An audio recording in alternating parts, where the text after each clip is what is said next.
Morning, folks. I'm Dave Canterbury with Self-Reliance Outfitters and the Pathfinder School. I'm back down here at the Adirondack-style shelter here down by the classroom and the outdoor kitchen. And what I want to do today is I've got a winter skills class coming up in February. We've got some mock setups that we're going to put together for that class because it will not only entail winter survival with less gear, it will also entail what you should bring if you want to be more comfortable for several days out in cold weather. And it's only about 15 or 16 degrees out today, so it's not extremely cold, but it's definitely cold enough that you need to be dressed right. And if you're going to be out for any length of time, you need to be able to get yourself warm when you need to. So to that end, what we're going to do is we're going to, like I said, set up a couple of mock camps. And some of the things that we're setting up are sponsored gear that have been sent to me to do reviews on and use and things like that and give my opinion on. And one of those is a one Tigris hot tent. And the hot tent hasn't gotten here yet. It's a one pole style hot tent, I believe, that's coming. But the stove came yesterday. And this just says one Tigris on it right here. And this is one of their hot tent stoves. I'll get the model for you and I'll put it in the description box of this video. And I haven't done anything with this stove yet. So I didn't really want to do an unboxing video per se. But what I did want to do is I wanted to show you how the stove comes in its box, what comes with the stove, and then set the stove up and give it an initial burn in so that when the tent arrives, the stove will already be burned in and ready to be put in the tent when we set it up. So let's get started. Stay with me. All right, so just looking at this stove from the outside, you've got an airflow device here. It's got a nice pull ring on it. I like that. Makes it easy to adjust. It's got the same pull ring on the door latch, and the door latch has a window built into it so you can see the fire inside, see where you're at. It's got a nice carry handle here or a pickup handle here. It's got a built-in baffle in it here that I like really well. That's built into the stove itself. And it's made out of heavy-duty steel construction. Now, it also has really nice legs on it that fold out, just like this. They've got two legs there that fold out to get it up off the ground and give you space underneath, and you can put a fireproof blanket underneath that thing inside of a tent. Now, everything that came with this stove, I'm going to go ahead and fold these legs back down, get this in better view for you. Everything that came with this stove came inside the stove. So let's pull this thing open and see what comes with this stove on the inside. So wrapped up in this package of gloves, you've got a spare glass for the front of the stove and a tool in here to put that glass in. And that comes inside the stove with the gloves. So that's a pretty nice little extra there that we wouldn't have to add necessarily if they do. I think that's pretty cool. You got a couple of elbows in here, obviously. What I like about the stove already is that the pipes for the stove, another elbow, the pipes for the stove are just a great piece of pipe that you connect together. It's not that roly-poly funky thing. So you've got several pipes in here as well. We'll set those off to the side here for the time being. Looks like you've got plenty of them in here to get the height you want.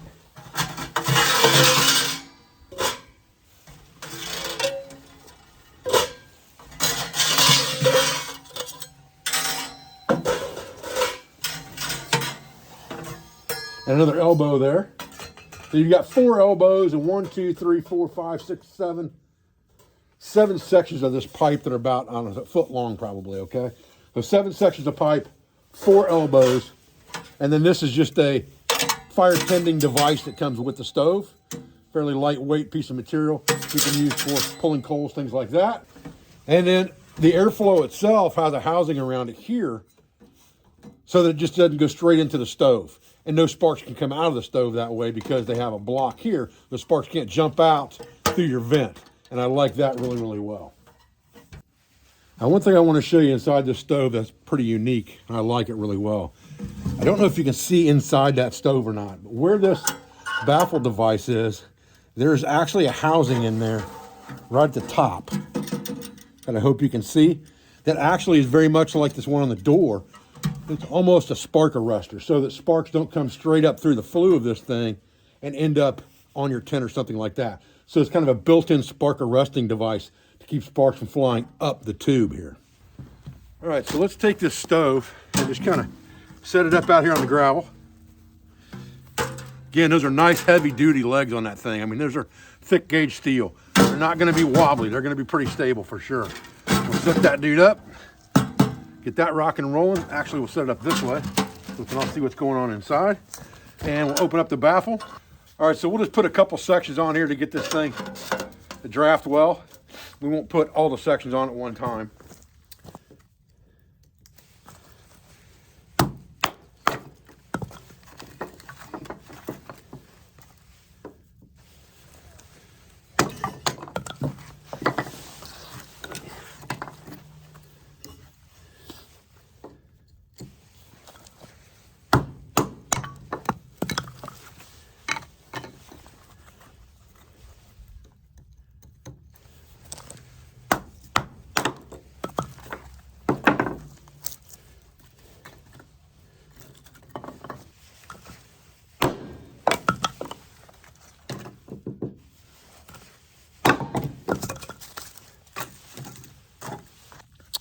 All right, I set this stove out here on a stump because I need a little more elevation.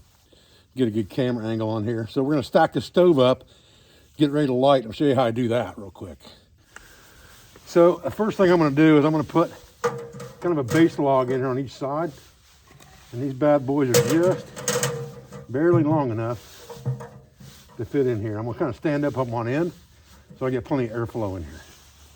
One of my favorite starters is just weed tops with the flowers, dead flowers still on them. I'm just gonna kind of shove that inside there just like that with the flowers to the front. Got way more than I need. And then I'm gonna stack some of this kindling wood up on top of that. Just like this. Give myself plenty of airspace in there for the small kindling to catch fire. And the smaller pieces are the ones I want in there really right now.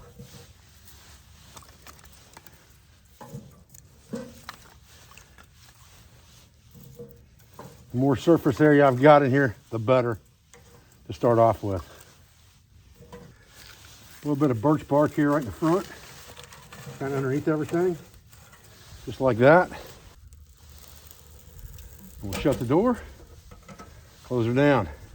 We've got it opened up pretty much all the way right now, and the baffle opened up all the way as well.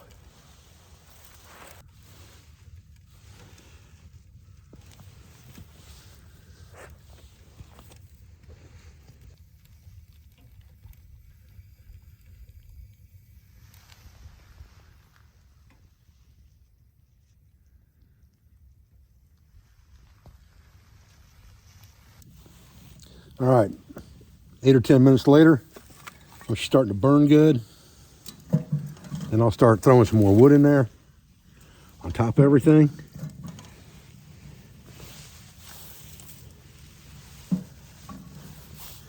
Again, still keeping it kind of loose right now. Once that thing's really going good, now we'll stack a few more pieces of fuel in there, maybe even a couple pieces that are a little bigger.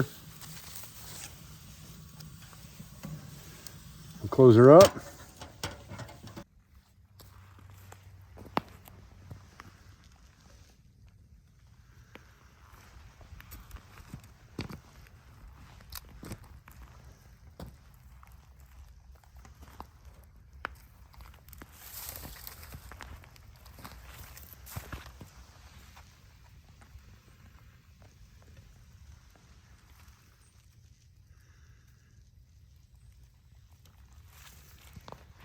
As soon as you open that door, that thing, boom, flames right up from the draft. This is a really nice stove. So what we're gonna do is we're gonna close the door back up. We're gonna turn this to about half. Let it burn for a while and see what happens.